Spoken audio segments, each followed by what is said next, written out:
Hello friends, இன்றைக்கி நம்ம பார்க்க போகிறது 2024 ரிலீஸ் ஆன ஒரு scifi thriller movie the strange dark. இந்த படம் ரொம்பவே டிஃப்ரெண்ட்டாக இருக்குங்க.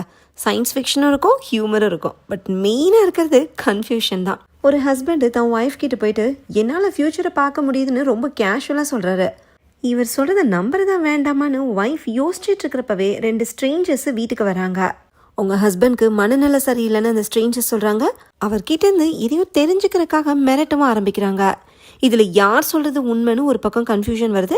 அந்த ஸ்ட்ரேஞ்சர்ஸ் கிட்டேருந்து தன்னோட ஃபேமிலியை காப்பாற்றுறதுக்கு அந்த ஹஸ்பண்ட் என்னெல்லாம் பண்ணுறாரு, அவர் உண்மையிலேயே எதிர்காலத்தை தெரிஞ்சுக்கிட்டாரா, அது எப்படி சாத்தியங்கிறது தான் கதையே. இந்த படத்தோட இன்னொரு இன்ட்ரெஸ்டிங்கான விஷயம் என்ன அப்படின்னா, மூவியில் நடக்கிற பல சீன்ஸு ஃப்யூச்சரில் நடக்க போகிற ஈவெண்ட்ஸோட க்ளூஸாக இருக்கும்.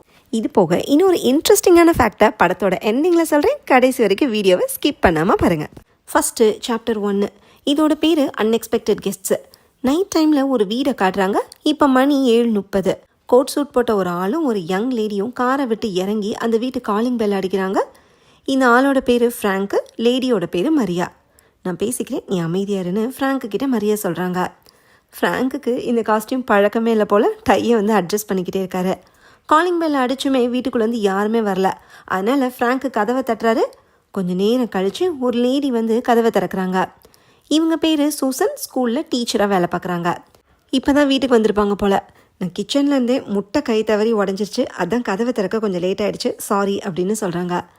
அது சரி, நீங்கள் தான் சூசனானு மரியா கேட்க, ஆமாம் அப்படின்னு சூசன் சொல்கிறாங்க. நாங்கள் உங்கள் ஹஸ்பண்ட் கூட தான் டபுள் ஸ்டார் அக்கௌண்டிங்கில் வேலை பார்க்குறோன்னு சொல்லி மரியா தன்னை இன்ட்ரடியூஸ் பண்ணிக்கிறாங்க. சூசனோட ஹஸ்பண்ட் பேர் எட்டி, அவர் ஒரு அக்கௌண்டன்ட்டு. அவர் வேலை பார்க்குற கம்பெனி தான் டபுள் ஸ்டார் அக்கௌண்டிங். சூசனும் எட்டியும் டிவோர்ஸ்க்கு அப்ளை பண்ணிட்டு இப்போ தனித்தனியாக இருக்காங்க போல். அதனால் எட்டியை தன்னோட ஹஸ்பண்ட்னு சொல்லிக்கவே சூசன் விரும்பல. எட்டி ஒரு பிரச்சனையில் மாட்டியிருக்காரு, அதை பற்றி உள்ளே போய் பேசலாமான்னு மரியா கேட்க, சரி வாங்கன்னு சூசன் வீட்டுக்குள்ளே இன்வைட் பண்ணுறாங்க. டேபிள் மேலே நிறைய பேப்பர்ஸ் கிடக்கு. இதில் என்னோடய ஸ்டூடெண்ட்ஸ் எழுதின ஷேக்ஸ்பியர் எஸ்ஸேன்னு சூசன் சொல்கிறாங்க. மரியா எட்டியை பற்றி சூசன் கிட்ட விசாரிக்க ஆரம்பிக்கிறாங்க. லாஸ்ட்டாக அவர் எப்போ பார்த்தீங்க, இப்போ எங்கே இருக்காருன்னு கேட்கவும் சூசன் எட்டியை பார்த்தே 1 வாரம் ஆச்சுன்னு சொல்கிறாங்க. சூசனுக்கும் எட்டிக்கும் ஒரு காலேஜ் படிக்கிற பொண்ணு இருக்காங்க. அந்த பொண்ணோட பேர் டெய்லர். சூசன், எட்டி, பொண்ணு 3 பேர் இருக்கிற ஃபேமிலி ஃபோட்டோவை மரியா பார்க்குறாங்க. உங்கள் பொண்ணு எங்கன்னு மரியா கேட்க, அவள் ஒரு மேக்ஸ் காம்படிஷனுக்கு போயிருக்கான்னு சூசன் சொல்கிறாங்க. மரியாவும் ஃப்ராங்க்கும் எட்டியை தேடி வந்ததுக்கான காரணம் என்னென்னா, அக்கௌண்டிங் கம்பெனியில் ஏதோ டேட்டாவை காணோம். அதுக்கு எட்டி தான் காரணம் போல். ஆனால் அவரை காண்டாக்ட் பண்ண முடியலன்னு தான் வீட்டுக்கு வந்துட்டாங்க. எட்டியும் சூசனும் பிரிஞ்சு வாழ்றனால எட்டி எங்கே இருப்பாருன்னு சூசனுக்கு தெரில. உங்கள் பிரிவுக்கு என்ன காரணம்னு மரியா கேட்கவும், இவங்க பர்சனல் கொஸ்டின்ஸ்லாம் கேட்குறாங்கன்னு சூசனுக்கு டவுட் வருது. நீங்கள் இப்போ டேஞ்சரில் இருக்கீங்கன்னு மரியா சொல்ல சூசனுக்கு ஒன்றுமே புரியல. இப்போ கிச்சனில் கெட்டிலேருந்து விசில் சத்தம் வருது. சுடுதண்ணி வச்சதை சூசன் மறந்துட்டாங்க போல். நான் போய் கெட்டில் ஆஃப் பண்ணிட்டு வரேன், உங்களுக்கு எதுவும் டீ வேணுமான்னு சூசன் கேட்க, எனக்கு வேணும் அப்படின்னு ஃப்ராங்க் சொல்கிறாரு. நீ டீ குடிக்கவா உன்னை நான் கூட்டிகிட்டு வந்திருக்கேங்கிற மாதிரி ஃப்ராங்கை மரியா முறைச்சி பார்க்குறாங்க. சரி டீ கொண்டு வரேன்னு சொல்லிட்டு சூசன் கிச்சனுக்குள்ளே போகிறாங்க. இந்த கேப்பில் டேபிளில் கிடக்கிற எஸ்ஏ பேப்பர்ஸ் எல்லாத்தையுமே மரியா பார்க்குறாங்க. அதில் ஒரு பேப்பரில் எஸ்ஏ மேலே யாரோ கிறுக்கி வச்ச மாதிரி இருக்குது. 101 = 10 அப்படின்னு பெனில் எழுதியிருக்காங்க. அதை பார்த்ததும் மரியா ஸ்மைல் பண்ணுறாங்க. அந்த பேப்பரை மடித்து சோஃபாவில் மறைச்சி வைக்கிறாங்க. இப்போ சூசன் டீயை போட்டு ட்ரேயில் வச்சு கொண்டு வந்து டேபிளில் வைக்கிறாங்க. ஆமாம், ஏதோ டேஞ்சர்னு சொன்னீங்களே, என்ன அதுன்னு சூசன் கேட்குறாங்க. அதுக்கு மரியா என்ன சொல்கிறாங்கன்னா, டபுள் ஸ்டார் அக்கௌண்டிங் கம்பெனியில் நம்பர்ஸை வச்சு தான் வேலையே நடக்கும். நம்பர்ஸை ஹேண்டில் பண்ணுறதுல எட்டி தான் எக்ஸ்பர்ட்டு. ஆனால் ரீசெண்டாக எட்டி மென்டலி அன்ஸ்டேபிளாக ஆகி ஏதேதோ வளர ஆரம்பிச்சிட்டார் போல். அவரோட மென்டல் ப்ராப்ளமை சீக்கிரமே சரி பண்ணலைன்னா அது உங்களுக்கும் உங்கள் பொண்ணுக்கும் தான் டேஞ்சர்னு மரியா சொல்கிறாங்க. இவங்க இவ்வளோ சீரியஸாக பேசிகிட்டு இருக்கிறப்ப ஃப்ராங்க் டீயை சத்தமாக உறிஞ்சி குடிச்சிட்டு பேஷ் ரொம்ப நல்லா இருக்குன்னு சொல்கிறாரு. இதோட சாப்டர் 1 முடியுது. அடுத்ததான் சாப்டர் 2 ஆரம்பிக்குது. இதோட பேர் த ரெட் ட்வார்ஃப். 7:30 தான் இந்த கெஸ்ட்டு வந்தாங்க. அதுக்கு 25 நிமிஷத்துக்கு முன்னாடி என்ன நடந்துச்சுன்னு இப்போ காட்டுறாங்க. சூசன் வேலையை முடிச்சுட்டு க்ராசரிஸ் வாங்கிட்டு வீட்டுக்கு காரில் வராங்க. காரை பார்க் பண்ணிட்டு பேக் டோர் வழியாக கிச்சனுக்கு போகிறாங்க. க்ராசரிஸை வச்சுட்டு ஹாலுக்கு போய் லைட்டை ஆன் பண்ணுறாங்க. அப்போ பேக் டோருக்கு வெளியே ஒரு நிழல் க்ராஸ் ஆகுது. மேலே இருக்கும்போது ரூம்லேருந்து ஏதோ சத்தம் வருது. ஒருவேளை தன்னோட பொண்ணு தான் காலேஜ்லேருந்து வந்துட்டாங்களோன்னு நினச்சி, டெய்லர் நீயா அப்படின்னு சூசன் கேட்குறாங்க. எந்த ரெஸ்பான்ஸுமே இல்லை. யாரோ வீட்டுக்குள்ளே நுழைஞ்சிட்டாங்கன்னு சூசன் அலர்ட் ஆகி கிச்சன்லேருந்து கத்தி எடுத்துக்கிறாங்க. ஹாலுக்கு போய் பார்த்துட்டு யாருமே இல்லைன்னு கிச்சனுக்கு திரும்பி வராங்க. அப்போ ஒரு ஆள் சடனாக முன்னாடி நிற்கிறாரு. சூசன் பயந்து முட்டையை கீழே போட்டு உடச்சிட்றாங்க. வந்தது வேறு யாரும் இல்லை, சூசனோட ஹஸ்பண்ட் எட்டி தான். யோ நீங்கள் என்னையா பண்ணுறன்ற மாதிரி சூசன் கேட்க, அவங்க வந்தாங்களான்னு எட்டி கேட்குறாரு. இவர் யாரை பற்றி கேட்குறாருன்னு கூட சூசனுக்கு புரியல. ஆனால் எட்டிக்கிட்ட ஒரு பதட்டம் தெரியுது. வேகமாக போய் ஜன்னல் கர்டென்ஸ் எல்லாத்தையுமே க்ளோஸ் பண்ணுறாரு. எதுக்காக இருந்தாலும் இப்படி பண்ணுறாருன்னு சூசனுக்கு கன்ஃபியூசிங்காக இருக்குது. பைனாக்குலரை வச்சு பார்க்குற மாதிரி எட்டி கண்ணை மூடிட்டு மேலே கையை வச்சு தேய்க்கிறாரு. நமக்கு ரொம்ப நேரம் இல்லை, நம்ம பொண்ணு எங்கன்னு கேட்குறாரு. அவன் இன்னும் வரவே இல்லையேன்னு சூசன் சொல்கிறாங்க. இந்நேரம் வந்திருக்கணுமேனு எட்டி சொல்கிறாரு. அடுத்து வாட்சை பார்க்குறாரு. கட்டெண்ணை விலைக்கு ஜன்னலுக்கு வெளியே பார்க்குறாரு. அப்படி அங்கே என்ன தான் தெரியுதுன்னு சூசனை வந்து எட்டி பார்க்குறாங்க. ஜன்னல் கிட்ட நிற்காதுன்னு சொல்லி எட்டி கட்டெண்ணை க்ளோஸ் பண்ணுறாரு. உங்களுக்கு இது மண்டையில் ஏதாவது அடிபட்டுருச்சா, என்ன விஷயம்னு சொல்லி தொலைங்கன்னு சூசன் டென்ஷனாக கேட்குறாங்க. நீ டேஞ்சரில் இருக்க, நான் தான் உன்னை காப்பாற்றணும்னு எட்டி சொல்ல, யார்கிட்டேருந்து என்னை காப்பாற்ற போகிறீங்கன்னு சூசன் கேட்குறாங்க. டபுள் ஸ்டார் அக்கௌண்டிங்னு எட்டி சொல்கிறாரு. அந்த பேரை கேட்டதுமே சூசனுக்கு கோவம் வருது. ஏன்னா எட்டி எப்போ பார்த்தாலும் வேலைன்னு ஃபேமிலிக்கு டைமே ஒதுக்காமல் இருந்தனால தான் டிவோர்ஸ் வரைக்கும் போச்சு. இப்போ வந்து கம்பெனி பேரை சொல்லி ஏதோ உளறிட்டு இருக்கனால நீ முதல்ல வெளியே போன்னு சூசன் கத்துறாங்க. என்ன விஷயம்னு இப்போ தான் எட்டி எக்ஸ்பிளைன் பண்ணுறாரு. ஆக்சுவலாக எட்டி ஒரு அக்கௌண்டண்ட்டே இல்லை, டபுள் ஸ்டார் ஒன்றும் அக்கௌண்டிங் கம்பெனியும் இல்லை. எட்டி ஒரு கிரிப்டாலஜிஸ்ட், அதாவது கோட்ஸ் அல்காரிதம் எல்லாத்தையுமே கிராக் பண்ணுற ஒரு mathematical genius. Double star company deal பண்ணுறது அக்கௌண்டிங் சம்மந்தமான நம்பர்ஸ் இல்லை, சீக்ரெட் கோட் சம்மந்தமான நம்பர்ஸை. அப்படி ஒரு சீக்ரெட் கோடை தான் கிராக் பண்ணுறதா எட்டி சொல்ல, அது என்னன்னு சூசன் கேட்குறாங்க. அதுக்கு எட்டி மேலே கையை காட்டுறாரு. மாடியில் இருக்கிற பெட்ரூம்ல கோடு இருக்குன்னு சூசன் கேட்க, அட சில்லி ஃபெல்லோ, நான் கிராக் பண்ணது ஸ்டார்ஸோட கோடுன்னு எட்டி சொல்கிறாரு. இவரோட முகத்தில் ஒரு எக்ஸைட்மெண்ட் தெரியுது. ஆனால் எட்டி என்ன சொல்ல வரான்னு சூசனுக்கு புரியல. இரு எக்ஸ்பிளைன் பண்ணுறேன்னு சொல்லி டேபிளில் கிடக்கிற எஸ்ஏ பேப்பர்ஸில் ஒன்று எடுக்கிறாரு. அதில் ஸ்டூடெண்ட்ஸோட எஸ்ஏன்னு சூசன் சொல்ல, அதை விட இப்போ இதுதான் முக்கியம்னு சொல்லி எட்டி அந்த பேப்பரில் சூரியனை வரைகிறாரு. அதுக்கு பக்கத்தில் வரிசையாக புள்ளி வைக்கிறாரு. அது எல்லாமே பிளானட்ஸு. நம்ம சோலார் சிஸ்டமை சுற்றி ஃபஸ்ட்டு ஹீலியோஸ்பியர் இருக்குது. அதுக்கு மேலே ஆட் கிளவுட் அப்படிங்கிற ஒரு எம்டி ஷீல்டு இருக்குது. சோலார் சிஸ்டமோட அவுட்டர் ஏஜில் சென்டாரி ஏ, சென்டாரி பி அப்படின்னு 2 பைனரி ஸ்டார்ஸ் இருக்குது. பூமிக்கு பக்கத்தில் இருக்கிற ஸ்டார்ஸ் தான் இந்த ரெண்டும். ரேடியோ டெலிஸ்கோப் கண்டுபிடிச்சதுலேருந்து இந்த 2 ஸ்டார்ஸ்லேருந்து சிக்னல் வருதான்னு தான் சயின்டிஸ்ட் எல்லாருமே லிசன் பண்ணிக்கிட்டே இருக்காங்க. ஆனால் இது வரைக்கும் வெறும் ஸ்டாட்டிக் நாய்ஸ் மட்டும்தான் வந்துக்கிட்டே இருக்கு. அந்த 2 ஸ்டார்ஸ்லேருந்து கிடைக்கிற பைனரி கோடை தான் எல்லாருமே டெசிஃபர் பண்ண ட்ரை பண்ணிகிட்டு இருக்காங்க. ஆனால் அங்கே இருக்கிறது வெறும் 2 ஸ்டார்ஸ் இல்லை, 3ஆவதாக ஒரு ஸ்டார் இருக்குன்னு எட்டி கண்டுபிடிச்சிருக்காரு. அதுதான் சென்டாரி சி. அது ரெட் கலரில் சின்னதாக இருக்கிறனால ரெட் டுவார்ஃப் அப்படின்னு எட்டி பேர் வச்சுருக்காரு. இந்த ஃபஸ்ட்டு இருந்த 2 ஸ்டார்ஸோட பிரைட்னஸ்னால தான் 3ஆவதாக ஒரு ஸ்டார் இருந்தது யாருக்குமே தெரில. அந்த 3 ஸ்டார்ஸ்லேருந்து கிடைக்கிற கோடு பைனரி இல்லை ட்ரைனரி. நம்ம யூஸ் பண்ணுறது பேஸ் 10 நம்பர் சிஸ்டம், அதாவது 0லேருந்து 9 டிஜிட்ஸ் வரைக்கும் இருக்கும். ஆனால் அந்த 3 ஸ்டார்ஸ் யூஸ் பண்ணுறது பேஸ் 3 நம்பர் சிஸ்டம். ட்ரைனரியை பொறுத்த வரைக்கும் 101 அப்படிங்கிறதே 10 தான் குறிக்கும்னு சொல்லி 101 = 10 அப்படின்னு எஸ்ஏ பேப்பரில் எட்டி எழுதுறாரு. அந்த பேப்பரில் கிறுக்குனது யாருன்னு சாப்டர் 1ல் நமக்கு தெரில, இப்போ தெரிஞ்சிருச்சு. மரியா ஏன் அந்த பேப்பரை பார்த்ததுமே எடுத்து மறைச்சி வச்சாங்கன்னு இப்போ தான் நமக்கு புரியுது. ஸ்டார்ஸ்லேருந்து கிடைச்ச கோடை கிராக் பண்ணி ஒரு மெசேஜை கண்டுபிடிச்சிட்டதாகவும் எட்டி சொல்கிறாரு. அது என்ன மெசேஜ்னு சூசன் கேட்குறாங்க. அதுக்கு பதில் சொல்லாமல் உனக்கு டீ வேணுமா அப்படின்னு கேட்டுக்கிட்டே சந்தோஷமாக கிச்சனுக்கு போய் கெட்டிலில் தண்ணியை ஃபில் பண்ணி அடுப்பில் வைக்கிறாரு. என்ன அந்த மெசேஜ்னு சூசன் மறுபடியும் கேட்குறாங்க. The future is a mystery, it's a strange dark அப்படின்னு எட்டி சொல்கிறாரு. இதுதான் அந்த மெசேஜானு சூசன் கேட்க, இல்லை இது ஐன்ஸ்டைன் சொன்னதுன்னு எட்டி சொல்கிறாரு. ஆக்சுவலாக இவர் கண்டுபிடிச்சது என்னென்னா ஃப்யூச்சரை பார்க்குறதுக்கான வழி. எதிர்காலத்தில் நடக்க போகிறத முன்னாடியே நம்மளால் பார்க்க முடியும். இதெல்லாம் நம்புகிற மாதிரியே இருக்குங்கிற மாதிரி சூசன் ரியாக்ஷன் கொடுக்குறாங்க. இருந்தாலும் எட்டி கொடுக்குற எக்ஸ்ப்ளனேஷனை லிசன் பண்ணுறாங்க. நம்ம கண்களை டைட்டாக க்ளோஸ் பண்ணி அது மேலே ப்ரெஸ் பண்ணும்போது ஸ்டார்ஸ் மாதிரி கலர் பேட்டர்ன்ஸ் தெரியும்ல, அதுக்கு பேர் ஃபாஸ்ஃபீன்ஸ்னு சொல்லுவாங்க. அந்த ஃபாஸ்ஃபீன்ஸ்குள்ளே தான் ஃப்யூச்சர் ஈவெண்ட்ஸோட இமேஜஸ் மறைஞ்சிருக்கு. இதுதான் ஸ்டார்ஸ் கிட்டேருந்து எட்டிக்கு கிடைச்ச மெசேஜ். எல்லாத்தையும் பொறுமையாக கேட்ட சூசன், உங்களுக்கு இப்போ தேவை டீ இல்லை, நல்ல டாக்டர் அப்படின்னு சொல்லிடுறாங்க. சூசன் நம்பலன்னு எட்டிக்கு புரியுது. எப்படி ப்ரூவ் பண்ணுறதுன்னு யோசிச்சுக்கிட்டே எட்டி ஹாலுக்கு வராரு. பின்னாடியே சூசனும் வராங்க.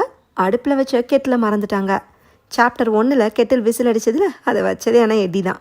எதிர்காலத்தை முன்கூட்டியே கணிக்கிறதுக்கு பேர் ப்ரொஃபஸி. ஃபாஸ்ஃபீன்ஸ் மூலமாக எதிர்காலத்தை கணிக்கிறதுனால இதுக்கு பேர் ஃபாஸ்ஃபேசி அப்படின்னு பேர் வச்சிருக்கதா எட்டி சொல்கிறாரு. பேர் கொஞ்சம் காமெடியாக தான் இருக்குது, நீங்கள் ஏதாச்சும் ப்ரெடிக்ட் பண்ணுங்க பார்ப்போன்னு சூசன் சொல்கிறாங்க. எட்டி கண்ணை மூடி கையை வச்சு ப்ரெஸ் பண்ணுறாரு. நடக்க போகிற நிறைய விஷயங்கள் இவருக்கு இமேஜஸாக தெரியுது. அதெல்லாம் என்னன்னா, ஹாலில் 6 பேர் இருக்காங்க. எட்டி, சூசன், பொண்ணு, இவங்களை தவிர வேற யாரோ ஒரு 3 பேர். அதில் ஒருத்தர் தரையில் விழுந்து கிடக்குறாங்க. சூசனுக்கு கண்ணு தெரியாமல் போகுது. ரூமில் ஒரே ரத்தமாக இருக்குது. பொண்ணு ஃப்ரெட்டோ அப்படின்னு சொல்கிறாங்க. எட்டி சிரிக்கிறாரு. இது எல்லாமே எட்டிக்கு ஃப்ளாஷான இமேஜஸ். இதெல்லாம் எப்போ நடக்கும், எப்படி நடக்கும்லாம் எட்டிக்கு தெரியாது. ஆனால் கண்டிப்பாக நடக்கும்னு மட்டும் ஸ்ட்ராங்காக நம்புறாரு. சூசனுக்கு தான் பாவம் ஒன்றுமே புரியல. எட்டிக்கு பைத்தியம் பிடிச்சிருச்சுன்னு நினைக்கிறாங்க. இவ்வளோ எக்ஸ்பிளைன் பண்ணியும் சூசன் நம்பலையேன்னு எட்டிக்கு அப்செட் ஆகுது. இப்போ வெளியே கார் கதவை சாத்துற சத்தம் கேட்குது. எட்டி ஜன்னல் கிட்ட போய் கர்ட்டனை விலக்கி பார்க்குறாரு. வந்தது ஃப்ராங்க்கும் மரியாவும் தான். டபுள் ஸ்டார் கம்பெனிலேருந்து தேடி வருவாங்கன்னு எட்டி எதிர்பார்த்ததான். நம்ம ஃபேமிலி இப்போ டேஞ்சரில் இருக்குன்னு எட்டி சொல்ல, நீங்கள் என்னமோ பண்ணிட்டு வந்ததுக்கு நானும் என் பொண்ணு எதுக்கு டேஞ்சரில் இருக்கணும்னு சூசன் டென்ஷன் ஆகுறாங்க. இப்போ காலிங் பெல் அடிக்கிற சவுண்டு கேட்குது. நான் வீட்டுக்குள்ளே ஒளிஞ்சுக்கிறேன், நீ அவங்கக்கிட்ட போய் சமாளித்து அனுப்பிடுன்னு எட்டி சொல்கிறாரு. கிச்சனில் ஒளிஞ்சுக்கிறதுக்கு முன்னாடி எட்டி ஒரு சின்ன துண்டு பேப்பரில் எதையோ எழுதி சூசன் கிட்ட கொடுக்குறாரு. அது சூசனுக்கு புரியவே இல்லை. நேரம் வரும்போது உனக்கு புரியும்னு எட்டி சொல்கிறாரு. சரின்னு சூசன் போய் கதவை திறக்கிறாங்க. கிச்சனில் முட்டையை போட்டு உடச்சிட்டேன், அதான் கதவை திறக்க லேட் ஆகிடுச்சின்னு சொல்லி சமாளிக்கிறாங்க. இதோட சாப்டர் 2 முடியுது. ஃப்ராங்க்கும் மரியாவும் வர்றதுக்கு முன்னாடி வீட்டுக்குள்ளே இவ்வளோ நடந்திருக்கு. அடுத்து சாப்டர் 3 ஆரம்பிக்குது. இதோட பேர் ஃபேரி டெய்ல்ஸு. இப்போ மணி 7:50. சூசன் போட்டு கொடுத்த டீயை ஃப்ராங்க் குடிச்சிட்டு பேஷ் சொன்னார்ல, எட்டி எங்கன்னு சூசன் கிட்ட மரியா மிரட்ட டோனில் கேட்குறாங்க. எட்டி என்னடானா கிறிஸ்டபர் நோலன் ரேஞ்சுக்கு ஒரு கதையை சொல்லிட்டு கிச்சனில் ஒளிஞ்சிருக்காரு. இந்த சுச்சுவேஷனில் சூசனுக்கு எப்படி ரியாக்ட் பண்ணுறேனே தெரில. உங்கள் கம்பெனி டேட்டா காண்டனா போலீஸில் போய் கம்ப்ளைண்ட் கொடுங்கன்னு சூசன் சொல்லவும், அதெல்லாம் தேவையில்லை, நமக்குள்ளேயே பேசி தீர்த்துக்கலான்னு மரியா சொல்கிறாங்க. சூசன் என்னதான் ஹஸ்பண்டை பிரிஞ்சிருந்தாலுமே அவர் மேலே பாசம் இல்லாமலாம் இல்லை. இவங்களோட பொண்ணுக்கு சின்ன வயசில் இருட்டுனா பயம். அதனால் எட்டி பெட்ரூம் சீலிங்கில் ஸ்டார்ஸை வரைஞ்சி இருட்டில் கூட ஷைன் ஆகிற மாதிரி பெயிண்ட் அடிச்சிருந்துருக்காரு. ஸ்டார்ஸை பற்றியும் கான்ஸ்டலேஷன்ஸ் பற்றியும் பொண்ணுக்கு நிறைய கதைகள்லாம் எட்டி சொல்லியிருக்காரு. அது எல்லாத்தையுமே இப்போ நினச்சி பார்த்து சூசன் இமோஷ்னல் ஆகுறாங்க. எட்டி இங்கே வரவே இல்லைன்னு சூசன் திரும்ப சொன்னாலும் அதை மரியா நம்ப தயாராக இல்லை. ஏன்னா எஸ்ஏ பேப்பரில் அந்த ட்ராயிங்ஸையும் நம்பர்ஸையும் மரியா பார்த்துட்டாங்கல்ல. தான் மறைச்சி வச்ச அந்த எஸ்ஏ பேப்பர்ஸை எடுத்து இந்த ட்ராயிங்ஸ்க்கெலாம் என்ன சொல்கிறீங்கன்னு மரியா கேட்குறாங்க. இந்த பேப்பரை கரெக்டாக கண்டுபிடிச்சிட்டாங்களேன்னு சூசனுக்கு ஷாக்கிங்காக இருக்குது. ஆனால் அதை வெளியே காட்டிக்கல. ஸ்டூடெண்ட்ஸ் ஏதாவது கிறுக்கி வச்சுருப்பாங்க, இதெல்லாம் ஒரு விஷயமானு சொல்லி சூசன் சமாளிக்கிறாங்க. ஆனால் மரியா விடுறதா இல்லை, துருவி கேட்டு பார்க்குறாங்க. இப்போ ஃப்ராங்க்கு அந்த கிட்டை என்ன பண்ணுறது, ரொம்ப லேட் ஆகிட்டே இருக்குன்னு மரியா கிட்ட சொல்கிறாரு. அவர் கிட்டுன்னு சொன்னதை கேட்டு சூசன் பதட்டமாகறாங்க.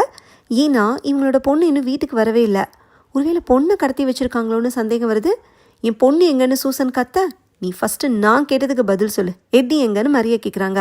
இதுக்கு மேலே மறைக்க முடியாமல் எட்டி கிச்சனில் இருக்காருன்னு சூசன் உண்மையை சொல்லிடுறாங்க. உடனே ஃப்ராங்க் எந்திரிச்சு கிச்சனுக்கு போய் தேடி பார்க்குறாரு. ஆனால் அங்கே எட்டி இல்லை.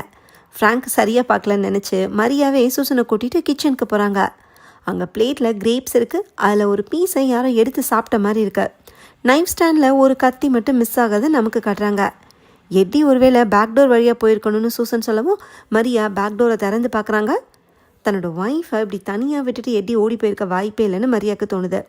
மரியாவும் சூசனும் ஹாலுக்கு வந்து சோஃபாவில் உட்காடுறாங்க. ஃப்ராங்க்கு மாடிக்கு போய் அங்கே இருக்கிற ரூமை செக் பண்ணிட்டு வராரு. எட்டியை வெளியே வர வைக்கிறதுக்காக மரியா சூசனை கன்னத்திலே அரைகிறாங்க. மறுபடியும் அடிக்கிறதுக்குள்ளே எட்டி அங்கே வந்து நிற்கிறாரு. எங்கே ஒளிஞ்சிருந்தீங்கன்னு மரியா கேட்குறாங்க. அதான் வந்துட்டேன்ல, இவளை விட்டுருன்னு எட்டி சொல்கிறாரு. எஸ்ஏ பேப்பரில் அந்த ட்ராயிங்ஸை வரைஞ்சது எட்டி தான்னு மரியா கெஸ் பண்ணிட்டாங்க. அது அவர்கிட்ட காட்டி எக்ஸ்ப்ளனேஷன் கேட்கலான்னு பார்த்தா டேபிளில் வச்சு அந்த பேப்பரையே காணோம். நீ எடுத்தியான்னு சூசனை பார்த்து கேட்குறாங்க. நான் உங்கள் கூட தானே இருந்தேன், நான் எங்கே எடுத்தேன்னு சூசன் சொல்கிறாங்க. மரியாவுக்கு எட்டி மேலே தான் சந்தேகம் திரும்புது. எட்டி கம்பெனிலேருந்து டேட்டாவை திருடினதையும் அப்புறம் சர்வர்லேருந்து டேட்டாவை எரேஸ் பண்ணதையும் ஒத்துக்கிறாரு. திருடின டேட்டாலாம் எங்கன்னு கேட்டால் எல்லாம் என் மண்டைக்குள்ளே இருக்குன்னு சொல்கிறாரு. அந்த மண்டையை உடைக்க தான் ஒரு ஆளை கூட்டிகிட்டு வந்திருக்கேன்னு மரியா சொல்ல, ஃப்ராங்க்கு எட்டிக்கு ஒரு குத்து விடவும் அவர் சோஃபாவோட கவுந்துடுறாரு. முகத்தில் ரத்தம் வருது. அவரை தூக்கி உட்கார வைக்கிறாங்க. முகத்தில் வழியிற ரத்தத்தை தொட்டு பார்த்துட்டு ரத்தம் கம்மியாக இருக்கேன்னு எட்டி சொல்கிறாரு. ஏன்னா இவரோட கண்ணுக்கு தெரிஞ்ச ஃப்யூச்சரில் இதை விட அதிகமாக ரத்தம் இருந்திருக்கு போல். அவங்க கேட்குறத கொடுத்துருங்க, நம்ம பொண்ணை பிடிச்சி வச்சுருக்காங்கன்னு சூசன் சொல்ல எட்டி ஷாக் ஆகுறாரு. கண்ணை மூடி கையை வச்சு ப்ரெஸ் பண்ணுறாரு. இவர் ஏன் இப்படி பண்ணுறாருன்னு மரியாக்கும் தெரில, ஃப்ராங்க்குக்கும் புரியல. ஃப்யூச்சர் இமேஜஸை பார்த்துட்டு நம்ம பொண்ணு இவங்கக்கிட்ட இல்லைன்னு சொல்லி எட்டி சிரிக்கிறாரு. இதை சூசனே நம்பலை. ஏன்னா ஸ்டாரு கோடு ஃப்யூச்சர்னு எட்டி சொன்ன எல்லா கதையுமே சூசன் நம்பாமல் தானே இருக்காங்க. அவருக்கு பைத்தியம் பிடிச்சிச்சுன்னு தான் நினைக்கிறாங்க.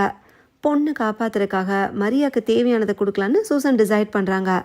அந்த எஸ்ஏ பேப்பர் இல்லைன்னா என்ன, எட்டி என்ன சொன்னான்னு சூசனுக்கு தெரியும்ல, அதை அப்படியே மரியா கிட்ட சொல்ல ஆரம்பிக்கிறாங்க. சொல்லாதான்னு எட்டி கத்துறாரு. சூசன் எட்டியை திரும்பி பார்க்குறாங்க. முழுசாக சொல்லு, இல்லைன்னா உன் ஹஸ்பண்ட் தலை செதறிடுன்னு மரியா சொல்கிறாங்க. இதை கேட்டதும் சூசனுக்கு பேச்சே வரல. எட்டி கிச்சனில் ஒளிஞ்சுக்கிறதுக்கு முன்னாடி சூசன் கிட்ட ஒரு துண்டு பேப்பர் கொடுத்தார்ல, அதை இப்போ எடுத்து பார்க்குறாங்க. முழுசாக சொல்லு, இல்லைன்னா உன் ஹஸ்பண்ட் தலை செதறிடுன்னு அதில் எழுதியிருக்கு. மரியா சொல்ல போகிற டயலாகு எட்டிக்கு முன்னாடியே தெரிஞ்சிருக்குன்னா அவரால் ஃப்யூச்சரை பார்க்க முடியுதுன்னு தானே அர்த்தம். இவரை போய் பைத்தியம்னு நினச்சிட்டோமேனு சூசனுக்கு ஃபீலிங்காக இருக்குது. ட்ரெயினில் டீ கொண்டு வந்தப்போ டவல் கடியில் கத்தியை மறைச்சி எடுத்துகிட்டு வந்துருப்பாங்க போல். சூசன் டக்குன்னு கத்தி எடுத்து மரியாவோட கழுத்தில் வைக்கிறாங்க. எட்டியை விட சொல்லுன்னு சூசன் மிரட்டவும் ஃப்ராங்க்கு எட்டியை விட்டுறாரு. என் பொண்ணு எங்கன்னு சூசன் கேட்க, உன் பொண்ணை நான் பார்த்தது கூட இல்லைன்னு மரியா சொல்கிறாங்க. இவங்க கிட்ட பொண்ணு இல்லைன்னு எட்டி முன்னாடியே சொன்னார்ல, அதை சூசன் தான் நம்பலை. அது தப்புன்னு இப்போ ரியலைஸ் பண்ணுறாங்க. நாம் எங்கேருந்து போயிடலான்னு எட்டி சொல்ல, கத்தியை மரியாவோட கழுத்தில் வச்சுக்கிட்டே ஃப்ரெண்ட் டோர் கிட்ட சூசன் போகிறாங்க. எட்டி கதவை திறந்து பார்த்தா வாசலில் ஒரு யங் மேன் நிற்கிறாரு. உன்னை எங்கேயோ பார்த்த மாதிரி இருக்கேன்னு எட்டி சொல்கிறாரு. இவரோட கண்ணுக்கு தெரிஞ்ச ஃப்யூச்சர் இமேஜஸில் இந்த யங் மேனு இருந்திருக்கார் போல். இப்போ யங் மேனு ஒரு வித்தியாசமான கன் எடுத்து ஷூட் பண்ணுறாரு. அதுலேருந்து புல்லட்டுக்கு பதிலாக ஃப்ளாஷ் லைட் மாதிரி வருது. இது ரேடியேஷன் ரிலீஸ் பண்ணுற ஹீலியோஸ் கன்னு. டபுள் ஸ்டார் அக்கௌண்டிங்கில் இந்த மாதிரி டேஞ்சரஸ் வெப்பன்ஸு சீக்ரெட் ப்ராஜெக்ட்ஸ்லாம் பண்ணுறதுக்கு நிறைய பேர் இருக்காங்க போல். ரேடியேஷனோட எஃபெக்டில் எட்டி, சூசன், மரியா 3 பேரும் மயக்கம் போட்டு விழுந்துடுறாங்க. ஃப்ராங்க்கு டக்குன்னு கையை வச்சு முகத்தை கவர் பண்ணனால அவருக்கு ஒன்றும் ஆகலை. இதோட சாப்டர் 3 முடியுது. அடுத்ததாக சாப்டர் 4 ஆரம்பிக்குது. இதோட பேர் த கிட். ஃப்ராங்க் மரியா கிட்ட கிட்டை என்ன பண்ணுறதுன்னு கேட்டார்ல, அவர் கிட்டுன்னு சொன்னது இந்த யங் மேனு தான். ஃப்ராங்க்கும் மரியாவும் காரில் வந்தப்போ இந்த யங் மேனும் காரில் தான் இருந்திருக்காரு. இவர் யாருன்னா, ஃப்ராங்க்கும் மரியாவும் ஒரு பாஸுக்கு கீழே வேலை பார்க்குறாங்க. அந்த பாஸோட பையன் தான் இந்த யங் மேனு. இவரை கிட்டுன்னே சொல்கிறேன். 35 மினிட்ஸுக்கு முன்னாடி என்ன நடந்துச்சுன்னு இப்போ காட்டுறாங்க. மரியா காரை விட்டு இறங்குறதுக்கு முன்னாடி ஒரு ஃபைல் எடுத்து பார்க்குறாங்க. அது எட்டியோட சைக்கலாஜிக்கல் ரிப்போர்ட்டு. கம்பெனியில் எட்டியோட மென்டல் ஸ்டேட்டை ஏற்கனவே அனலைஸ் பண்ணியிருக்காங்க போல். எட்டி ஒரு ப்ரில்லியண்ட்டான ஆள், அதுவும் நம்பர்ஸ்னு வந்துட்டா அவரை அடிச்சிக்கவே முடியாதுன்னு ஃபைலில் போட்டிருக்கு. அதனால் எட்டியை கேர்ஃபுல்லாக டீல் பண்ணணும்னு மரியா சொல்கிறாங்க. நானும் உங்கள் கூட வரேன்னு கிட்ட அடம் பிடிக்கிறாரு. கையில் ஹீலியோஸ் கன்னை வேற வச்சுருக்காரு. நாங்கள் உங்கள் அப்பா கிட்ட தான் வேலை பார்க்குறோம், உன்கிட்டலாம் இல்லை. முட்டாத்தனமாக எதுவும் பண்ணாமல் கார்லேயே அமைதியாக உட்காந்துருன்னு மரியா சொல்கிறாங்க. கிட்டுக்கு கடுப்பாக இருந்தாலும் மரியா சொன்னதுக்காக கார்லேயும் உட்காந்துருக்காரு. ஃப்ராங்க்கும் மரியாவும் மட்டும் காரை விட்டு இறங்குறாங்க. இதுக்கப்புறம் நடந்தது நமக்கே தெரியும்ல. இதோட சாப்டர் 4 முடியுது. அடுத்ததான் சாப்டர் 5 ஆரம்பிக்குது. இதோட பேர் கவுண்ட் டவுன். இப்போ மணி 8. எட்டியும் சூசனும் வீட்டிலேருந்து எஸ்கேப் ஆக ட்ரை பண்ணுறப்ப கிட்டு ஹீலியோஸ் கன்னை யூஸ் பண்ணுறாரு. எட்டி, சூசன், மரியா 3 பேரும் அன்கான்ஷியஸ் ஆகுறாங்க. உன்னை காரில் தானடா இருக்க சொன்னோன்னு ஃப்ராங்க்கு கிட்டு திட்டுறாரு.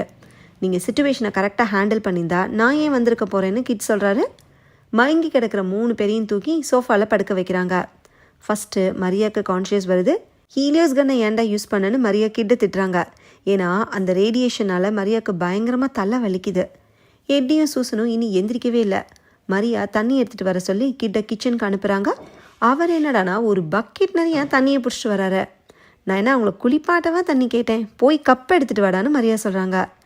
கிட்டு கப்பை எடுத்துகிட்டு வந்ததும் அதில் தண்ணி எடுத்து ஃபஸ்ட்டு எட்டி மேலே ஊற்றுறாங்க. எட்டிக்கு கான்ஷியஸ் வருது. அவருக்கும் பயங்கரமாக தலைவலிக்குது. என்ன நடந்துச்சுன்னே அவருக்கு புரியல. அடுத்து சூசன் மேலேயும் தண்ணி எடுத்து ஊற்றுறாங்க. இது வரைக்கும் நடந்த எல்லாமே சூசனுக்கு கண்ணுக்குள்ளே ஃப்ளாஷ் ஆகுது. கெட்டிலில் விசில் அடித்தப்ப நான் போய் டீ போட்டு கொண்டு வரேன்னு சொல்லி சூசன் கிச்சனுக்குள்ளே போனாங்கல்ல, அப்போ எட்டி கிச்சனில் தான் ஒளிஞ்சிருந்தாரு. அப்போ என்ன நடந்துச்சுன்னு இப்போ நமக்கு காட்டுறாங்க. கம்பெனிலேருந்து ஆளுங்க வர்றதுக்கு முன்னாடி தன்னோட ஃபேமிலியை கூட்டிகிட்டு போயிடணும்னு எட்டி நினச்சாரு. அது முடியல. அவங்க வந்ததுக்கப்புறம் எட்டியால் சூசனை விட்டு ஓடவும் முடியல. நடக்க போகிறத மாற்ற முடியாதுன்னு எட்டிக்கு புரிஞ்சிருக்கு. அதாவது அடுத்து என்னெல்லாம் நடக்க போகுதுன்னு எட்டிக்கு இமேஜஸ் ஃப்ளாஷ் ஆச்சுல. யாரோ தரையில் விழுந்து கிடக்குறாங்க. ரூமில் ஒரே ரத்தமாக இருக்குது. சூசனுக்கு கண்ணு தெரியாமல் போகுது. பொண்ணு ஃப்ரெட்டோன்னு சொல்லணும். இதெல்லாம் அப்படியே நடந்தால் நாம் இந்த நைட்டை சர்வைவ் பண்ணிடுவோன்னு எட்டி சொல்லியிருக்காரு. ஆனால் சூசனுக்கு இதெல்லாம் நடக்கும்னு நம்பிக்கையே இல்லை. ஏன்னா பொண்ணு வீட்லேயே இல்லை, ஃப்ரெட்டோங்கிற பேரில் யாருமே இல்லை. அப்புறம் எங்கே இந்த பொண்ணு ஃப்ரெட்டோன்னுலாம் சொல்கிற மாதிரி நடக்கும்? அதெல்லாம் நடக்கும் பாருன்னு எட்டி தான் கன்வின்ஸ் பண்ணியிருக்காரு. டீ போட்டு ட்ரேயில் வச்சு டவல் கடியில் கத்தியை மறைச்சி வச்சு அனுப்புனதே எட்டி தான். அதுக்கப்புறம் எட்டி மறுபடியும் ஒரு தடவை கண்ணை கசக்கி ஃப்யூச்சரை பார்த்துருக்காரு. கிச்சனில் இந்த கிரேப்ஸில் ஒரு பீஸ் எடுத்து சாப்பிட்ருக்காரு. ஹாலில் ஃப்ராங்க்கும் மரியாவும் உட்காந்துருந்தப்ப கிச்சனில் இவ்வளோ நடந்திருக்கு. இப்போ மரியா தண்ணி தெளிச்சதில் சூசன் கண் முழிக்கிறாங்க. ஆனால் அவங்களால எதையுமே பார்க்க முடியல. ப்ரைட்டாக ஒரு வெளிச்சம் தான் தெரியுதுன்னு சூசன் சொல்கிறாங்க. ஹீலியோஸோட சைடு எஃபெக்டில் இதுவும் ஒன்று தான். அதெல்லாம் கொஞ்சம் நேரத்தில் சரியாயிரும்னு மரியா சொல்கிறாங்க. எட்டி கணிச்ச மாதிரியே சூசனுக்கு கண்ணு தெரியாமல் போயிடுச்சு. சரி நம்ம கவுண்ட் டவுன் கேமை ஸ்டார்ட் பண்ணுவோன்னு மரியா சொல்கிறாங்க. ஃப்ராங்க்கு எட்டியோட கையை பிடிச்சி டேபிள் மேலே வைக்கிறாரு. கிட்டு கத்தி எடுத்து ரெடியாக வச்சுருக்காரு. சூசன்னால் எதையும் பார்க்க முடியலனாலும் ஏதோ விபரீதமாக நடக்குதுன்னு புரிஞ்சுக்கிட்டு இவரை விட்டுருங்கன்னு கெஞ்சுறாங்க. பரவாயில்ல, நடக்கிறது நடக்கட்டும், ரத்தம் இன்னும் நிறையா வரணும்னு எட்டி சொல்கிறாரு. இவரையும் ரத்தம் பத்தலன்னு உளறிட்டு இருக்காருன்னு மரியாவுக்கு புரியல. எங்கே அந்த எஸ்ஏ பேப்பர்னு மரியா கேட்க எனக்கு தெரியாதுன்னு எட்டி சொல்கிறாரு. மரியா சிக்னல் கொடுத்ததும் எட்டியோட சுண்டு விரலை கிட்டு வெட்டி எடுக்கிறாரு. டேபிளில் ரத்தமாக ஓடுது. எட்டி அந்த வலியை பொறுத்துக்கிறாரு. அடுத்த விரலை கட் பண்ணுறதுக்கு கிட்டு ரெடி ஆகிறப்ப மாடியிலேருந்து ஏதோ சத்தம் கேட்குது. என்ன அந்த சத்தம்னு மரியா கேட்க எலியாக இருக்கலான்னு சூசன் சொல்கிறாங்க. இப்போ யாரோ மாடி ரூம்லேருந்து கீழே குதிக்கிற மாதிரி சத்தம் கேட்குது. ரொம்ப பெரிய எலியாக இருக்கும் போலேன்னு ஃப்ராங்க் சொல்கிறாரு. இதோட இந்த சாப்டர் முடியுது. அடுத்து சாப்டர் 6 ஆரம்பிக்குது. இதோட பேர் மைஸ் இந்த ஆட்டிக். 70 மினிட்ஸ்க்கு முன்னாடி என்ன நடந்துச்சுன்னு காட்டுறாங்க. ஆக்சுவலாக வீட்டுக்கு ஃபஸ்ட்டு வந்தது சூசன்னு நினச்சோம்ல, ஆனால் அவங்க வர்றதுக்கு முன்னாடியே சூசனோட பொண்ணு டெய்லர் வீட்டில் தான் இருந்திருக்காங்க, அதுவும் பாய் ஃப்ரெண்ட் கூட. அப்போ என்ன நடந்துச்சுன்னு பார்க்கலாம்.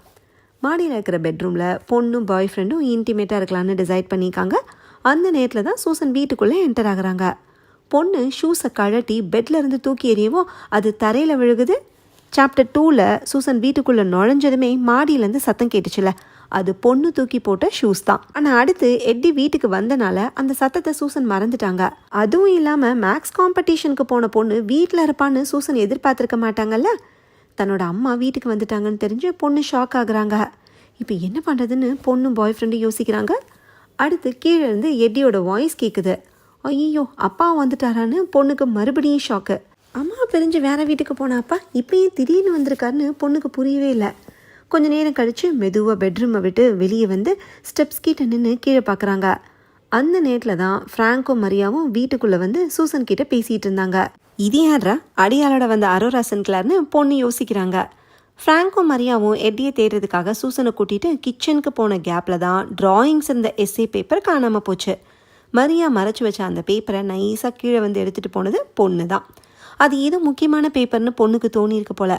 யாரோ மேலே வர சத்தம் கேட்கவும் பொண்ணும் பாய் ஃப்ரெண்டும் லைட்டை ஆஃப் பண்ணிட்டு கட்டிலுக்கு அடியில் ஒளிஞ்சிருக்காங்க. ஷைனிங் பெயிண்ட் யூஸ் பண்ணி சீலிங்கில் எட்டி வரைஞ்ச ஸ்டார்ஸ் எல்லாமே ரியல் ஸ்டார்ஸ் மாதிரி க்ளோ ஆகுது. ஃப்ராங்க் மேலே வந்து பெட்ரூம் கதவை திறந்து பார்த்துட்டு யாருமே இல்லைன்னு நினச்சிட்டு போயிட்டாரு. ஜஸ்ட் மிஸ்ஸில் பொண்ணும் பாய் ஃப்ரெண்டும் எஸ்கேப்பு. கொஞ்சம் நேரம் கழிச்சு கிட்டும் வீட்டுக்குள்ளே வந்தப்போ யாரோ எக்ஸ்ட்ரா ஒரு ஆள் வந்ததை பொண்ணு புரிஞ்சுக்கிட்டாங்க. ஆனால் அவங்க என்ன பேசிக்கிறாங்கன்னு சரியாக கேட்கல. என்னதான் அப்பா மேலே பொண்ணுக்கு பெருசாக பாசம் இல்லைனாலும் அவர் டேஞ்சரில் இருக்கிறத பொண்ணால் தாங்கிக்க முடியல.